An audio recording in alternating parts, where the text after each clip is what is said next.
नमो नमः। नमस्कारः। कथमस्ति? कुशलिनी अस्मि। शिरादागमनं भवत्याः? आम् आं महोदये। अन्ते गच्छामः। अस्तु।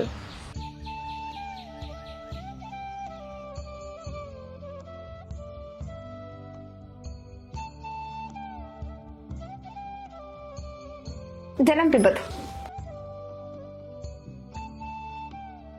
अहं स्थापयामि, अहमस्मि खलु।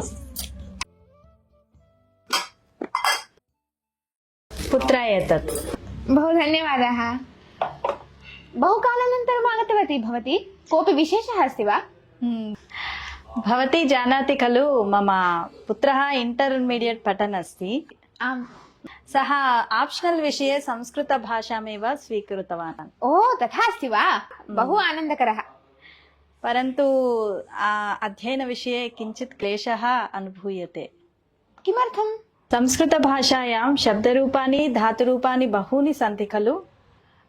अध्ययनमेव समस्या अस्ति। अध्ययनमात्रं समस्या अस्ति खलु? आं महोदय। तदर्थम् उपायमस्ति मम सकाशे।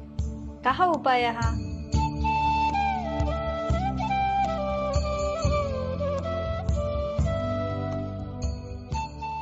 ఏకదంత అని ఒక ఆర్గనైజేషన్ స్టార్ట్ అయింది. దీని ఉద్దేశము సంస్కృత భాషను ప్రచారం చేయాలి అనేటువంటిది. ఒక భాషని మనం నిర్లక్ష్యం చేస్తుంటామో దాని నుండి కనెక్ట్ అయి ఉన్నటువంటి సకల తత్వం కూడా మన నుంచి దూరం అవుతున్నది. అందువలన ఏకదంత ఈ వెబ్సైట్ ద్వారా అందరూ కూడా ఈ సంస్కృత భాష నేర్చుకుని తాము తాము సంస్కరించుకోవాలని కోరుకుంటూ జై శ్రీరామ్. कः उपायः? एकदन्तः। कः एकदन्तः? एकदन्तः मनुष्यः नास्ति। एकदन्ता नामिका संस्था यूट्यूब् माध्यमेन जालस्थानमाध्यमेन च संस्कृतं बहु सरलतया पाठयति। एवं वा? आम्, दर्शयामि वा?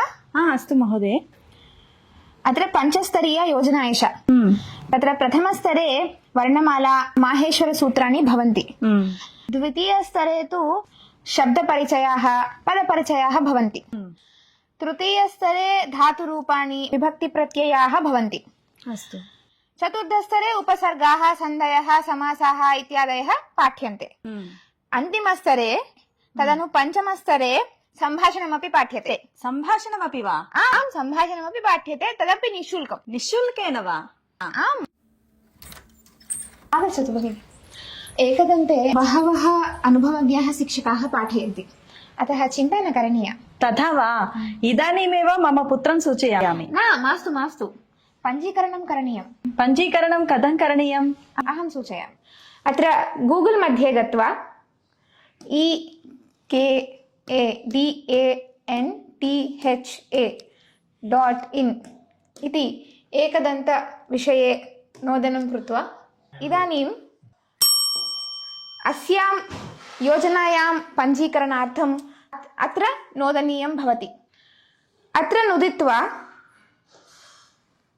पठितुं ज्ञातुं च एन्रोल् नौ इत्यस्योपरि नोदनीयम्। नूतनानां जनानां कृते रेजिस्टर् नौ इत्यस्योपरि अधः नोदनीयम्। ततः अस्माकं नाम, उदाहरणार्थम् अनिता, अधः भवतः गृहनाम इत्युक्ते सर्नेम् संस्थाप्य कोऽपि अस्माकं कृते एव यः भवति तादृशः यूजर् नेम् अपि स्थापनीयः। उदाहरणार्थम् अनिता.p इति।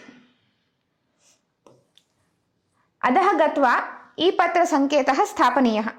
अग्रे गत्वा वयं यादृशं पदं न विस्मरामः तादृशः गुप्तसङ्केतः अस्माभिः अत्र लेखनीयः। अधः तस्यैव पुनश्चरणम् अत्र करणीयम्। अन्ते गत्वा रेजिस्टर् इत्यस्योपरि नोदनीयम्। इदानीं वयं स्टार्ट् लर्निङ्ग् कुर्मः। वामभागे अस्माभिः प्रत्येकस्तरे कति कक्ष्याः सन्ति इत्यपि निर्दिष्टः अस्ति। अत्र प्रथमस्तरविषये मया उक्तः। एवमेव द्वितीयस्तरः, तृतीय, चतुर्थ, पञ्चमस्तराः च भवन्ति।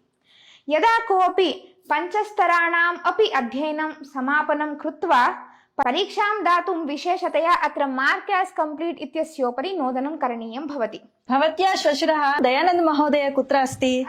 अत्रैव नमस्कारः महोदय। नमस्कारम्। आरोग्यं कथम् अस्ति? सम्यक्। एतस्याः पुत्रः प्राक्शास्त्र्यां संस्कृतं स्वीकृतवान्, परं किञ्चित् क्लेशः अनुभूयते। मया अस्माकम् एकदन्तविषये उक्तं, समीचीनं खलु? बहु सन्तोषदायकम्। आं सत्यम्। अस्तु महोदय, अहं गमिष्यामि। सुखी भव।